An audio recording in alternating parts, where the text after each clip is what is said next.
নমস্কার, আমার নাম সুজয় সেন। আমার পেশেন্ট মিস্টার সুকমল ঘোষ। উনি আমার শ্বশুরমশাই হন। অ্যাকচুয়ালি আমার শাশুড়ি মারা যাওয়ার পরেই 3-4 মাসের মাথায় প্রবলেম হয়, টয়লেট করতে অসুবিধা হচ্ছিল।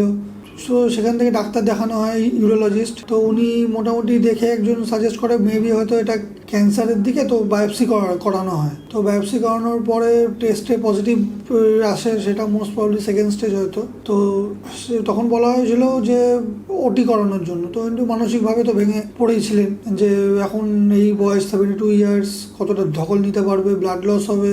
তো সেখান থেকে আমরা ডিসিশন নিই যে ওটি করবো না, মানে অপারেশন ছাড়া কি অপশান আছে। তো সেক্ষেত্রে আমি এখান থেকে বাই ইউটিউব থেকে, ফেসবুক থেকে আর পুনর্জন আয়ুর্বেদা হসপিটালের খোঁজ পাই, ওখানে আমরা যোগাযোগ করি এবং প্রথমবার ওনাকে পেশেন্টকে নিয়েও আসি এখানে, ওনাকে দেখে।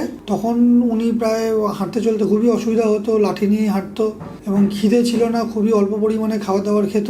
খুব বিভিন্ন রকম সমস্যাও ছিল, টয়লেট ইউরিন থেকে ব্লাডও আসতো এবং কোনো ওষুধ চলছিল না। তখন ভেতর থেকে অনেকটা মানে ভেঙে পড়েছিলেন। তো তারপরে প্রথম ডোজ আমরা ওষুধটা দিই, এখানে আসি, যোগাযোগ করি, প্রথম ডাক্তারবাবুকে দেখাই, ম্যাডামকে দেখানোর পর উনি যে ডোজের ওষুধটা দেন সেটা খাওয়ানো হয় দিনে 2 বার করে। 45 ডেজ খাওয়ানো হয়েছে। তো ওটা খাওয়ার পর মোটামুটি এখন আগের থেকে অনেক বেটার আছে। এখন খিদেও বেড়েছে ওনার, লাঠি ছাড়াই হাঁটাচলা করছে, মনোবলটা অনেকটা বেড়েছে।